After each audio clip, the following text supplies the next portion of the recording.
Once this fireplace was finished, I had this huge blank wall staring back at me, and the obvious choice is to buy artwork, but I looked, I didn't find anything, and I wanted something personal, and of course it's me, so I decided to DIY a piece of artwork for here, so that's what we're doing today. I've saved magazine clippings over the years, I have a million Pinterest boards, and the thing that always draws me back to a certain style of home isn't because it looks expensive, it's because it feels very personal, and it tells a story. And I don't want any of my homes or any of my spaces to feel like a showroom. I want them to all feel personal and lived in and warm, and like the person who curated it has a story to tell. I am not a professional artist, and I am not trying to create a masterpiece and reinvent the wheel.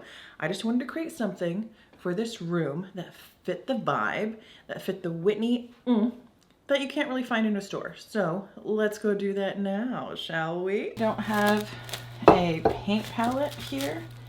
I'm just covering a plate with some saran wrap. A bunch of white. We might need to go get some more paint. Unbleached titanium, parchment, black, gray.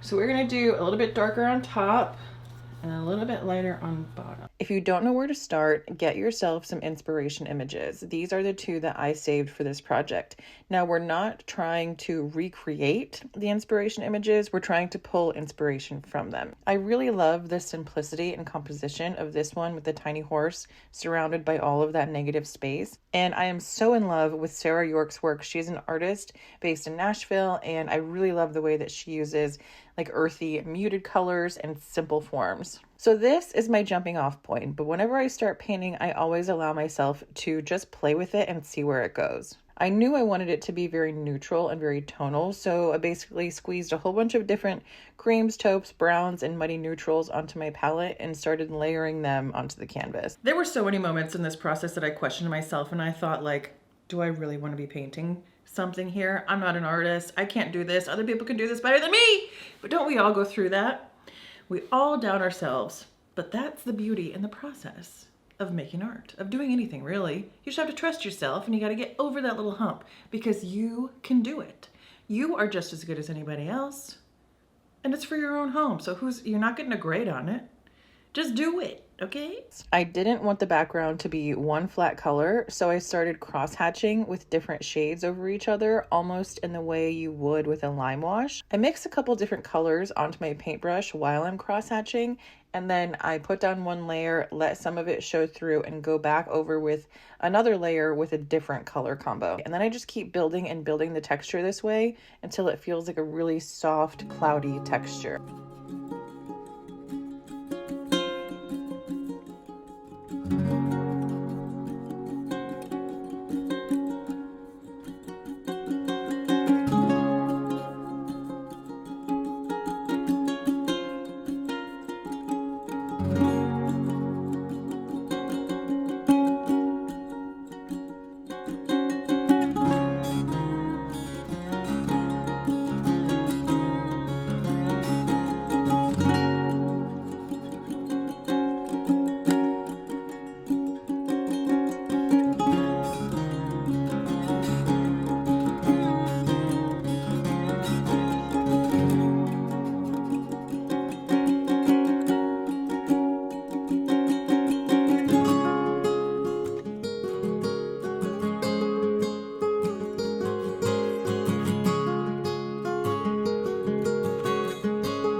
process is about trusting your instincts. Could I have bought something prettier?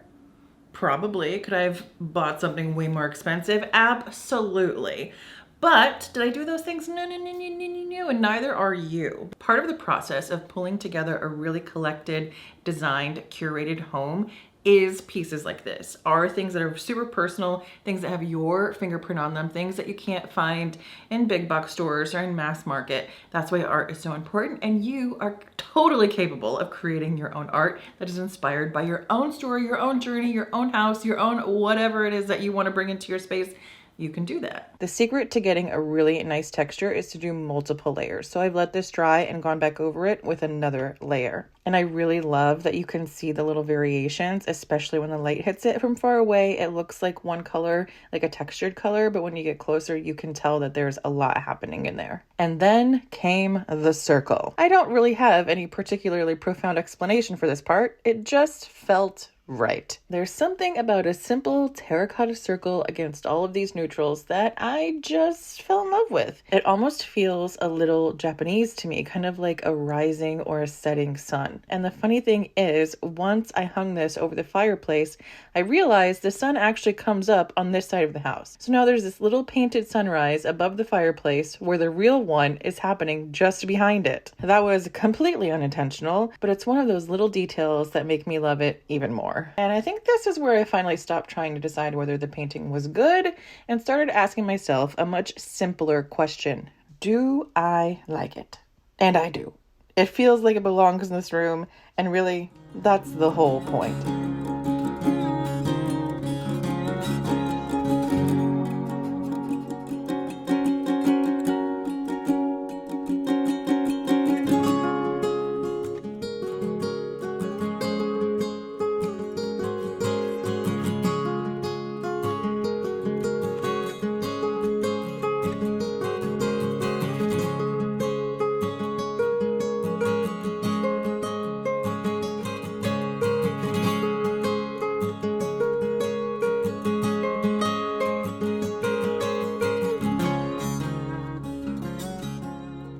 Every time I sit in this room, I stare at this painting. It brings me so much joy. And whenever I have friends over, they ask me, they say, did you paint that? Because they know I did. They know it's me. Building a home isn't about always buying the most expensive, the newest, the trendiest things. We have Pinterest telling us what to do. We have Instagram dictating the trends. Home is about letting your soul coexist with the space you're living in and letting that joy flow back and forth.